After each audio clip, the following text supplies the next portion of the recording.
Alright guys, आपको याद है जब अन्ना हजारे जी ने अनशन किया था? याद कीजिए रामलीला मैदान के वो दृश्य।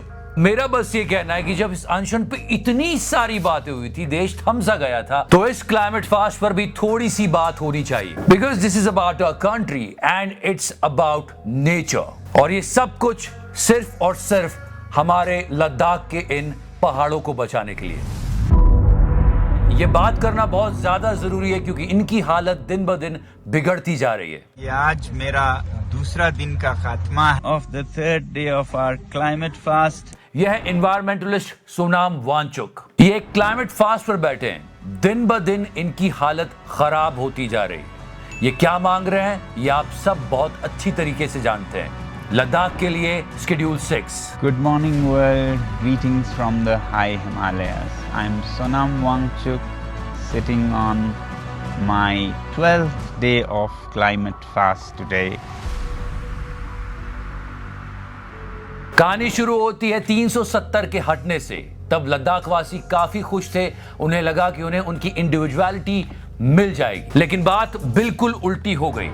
धारा 370 के हटते ही वहां पे प्राइवेट प्लेयर्स ने दखल देना शुरू किया। बाहर से लोग आए, इंफ्रास्ट्रक्चर डेवलप होने लगा, डेवलपमेंट के काम होने लगे। लेकिन हम ये भूल गए, लद्दाख प्रकृति रूप से एक बहुत ही फ्रेजाइल स्टेट है। यहाँ पे पॉपुलेशन का लिमिटेड होना बहुत जरूरी है। लिमिटेड अमाउंट में इंफ्रास्ट्रक्चर वर्क होना चाहिए और लिमिटेड अमाउंट में ही इंडस्ट्रीज को आना चाहिए। ये बात एक लद्दाख वासी बहुत अच्छे से जानता है। ये लोग देशभक्त हैं। मिस्टर सोनाम वांगचुक ने भारतीय सेना के साथ कंधे से कंधा मिलाकर दुश्मनों से मुकाबला किया है। भारतीय सेना लद्दाख के प्रतिकूल वातावरण में अच्छी तरह से रह सके, दुश्मनों का मुकाबला कर सके, इसलिए इन्होंने काफी आविष्कार किए। आज ये सिर्फ वही चीज मांग रहे हैं जो इन्हें प्रॉमिस की गई थी, लेकिन ये इन्हें नहीं मिल रही। That Ladakh will be safeguarded under the 6th schedule of the Indian Constitution, and this time they had kept this safeguard as agenda number 1 on their manifesto, constitutional safeguard of Ladakh under 6th schedule of Indian Constitution. फिर बता दूं, इनकी हालत दिन ब दिन बिगड़ती जा रही है। Today is my 13th day of climate fast under the open skies. बात को समझने की कोशिश कीजिए। हमने विश्व में हमेशा ये संदेश दिया है कि भारत पर्यावरण की काफी चिंता करता है। आपको याद होगा वन अर्थ मैनी एफर्ट्स, जिस पर प्रधानमंत्री की सराहना बिल गेट्स और कई दिग्गजों ने की थी।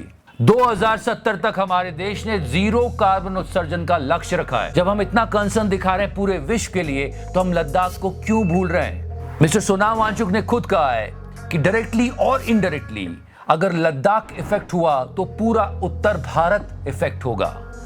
ग्लेशियर्स पिघलेंगे, बाढ़ आएगी, अकाल होगा। इस चीज को हम जितनी जल्दी समझ जाए उतना अच्छा है। जोशीमठ इसका सबसे बड़ा एग्जाम्पल है। The residents say that first these cracks were smaller ones and after which it started to impact the entire foundation of the building. पर हम नहीं समझ रहे, ये सबसे ज्यादा चिंता की बात है। लद्दाख अपने रिप्रेजेंटेटिव्स चाहता है जो कि लद्दाख से ही हो, ताकि वो लद्दाख को अच्छी तरह से समझते हो। लेकिन ऐसा नहीं हो रहा है। सारे ऑर्डर सेंटर से आते हैं जो कि कई बार लद्दाख की आवश्यकताओं को नहीं समझ पाते। अगर आप 6th शेड्यूल को समझना चाहते हैं तो हमारे 4 स्टेट्स असम, मेघालय, त्रिपुरा और मिजोरम इसके अंतर्गत आते हैं। 1949 में भारतीय संविधान में इसका प्रावधान लाया गया था ताकि जनजातीय क्षेत्रों की रक्षा की जा सके, उन्हें एक स्वतंत्र इकाई की तरह रहने दिया जाए, जिससे ये फल फूल सके, अच्छे से रह सके। लेकिन इन सब पर भारतीय सरकार का पूरा अधिकार होगा, बस ये अपनी इंडिविजुअलिटी मेंटेन करके रख सके, जो कि बहुत जरूरी है। यही कुछ लद्दाख वासी भी मांग रहे हैं, जिसका प्रॉमिस इन्हें किया गया था। मिस्टर सोनाम वांगचुक लगातार अपने वीडियोस अपलोड कर रहे हैं। I am joined by some 250 people who are also sleeping in the open. लेकिन मेन स्ट्रीम मीडिया, स्पेशली गोदी मीडिया, इनकी खबर लेने बिल्कुल नहीं गया। दलाल मीडिया ने इनकी बात को सही तरीके से दिखाया होता, लोगों को समझाया होता, सवाल खड़ा किया होता, तो ये नौबत नहीं आती। इनका ये सारा क्लाइमेट फास्ट सोशल मीडिया पे घूम रहा है। कुछ लोग इनकी देशभक्ति पर भी सवाल खड़े करेंगे। पर याद रखिए, वो व्यक्ति जो अपना हर एक नया आविष्कार भारतीय सेना को समर्पित करने की कोशिश करता हो, उसकी देशभक्ति पर तो सवाल नहीं उठाना चाहिए। यहां बात हो रही है प्रकृति की। ग्लेशियर्स पिघलेंगे तो पूरा नॉर्थ इंडिया इफेक्टेड होगा। ये फ्यूचर की बात है जिस पर हमें सोचना चाहिए। प्रधानमंत्री जी भी वन अर्थ मैनी एफर्ट्स पर जोर देते हैं। यह मैनिफेस्टो में था, तो क्या हम गारंटी का सवाल यहां खड़ा नहीं कर सकते? मोदी जी की गारंटी 2 बार उन्होंने चुनावी घोषणा पत्रों में लिखित में वादे किए कि लद्दाख को 6वें शेड्यूल में संरक्षित किया जाएगा, और उसी के बुनियाद पर 2 बड़े-बड़े चुनाव भारी बहुमत से जीते।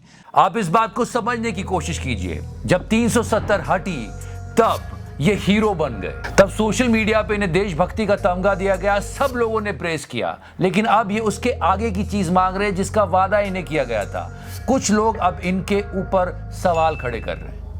हिपोक्रेसी की भी सीमा होती है। हमें इस पर सोचना चाहिए और प्रे करना चाहिए कि सरकार इनकी बात सुन ले और ये अपना फास्ट तोड़ दे। इनकी सेहत अच्छी रहे, इसी मनोकामना के साथ जय हिंद, वंदे मातरम, भारत माता की जय।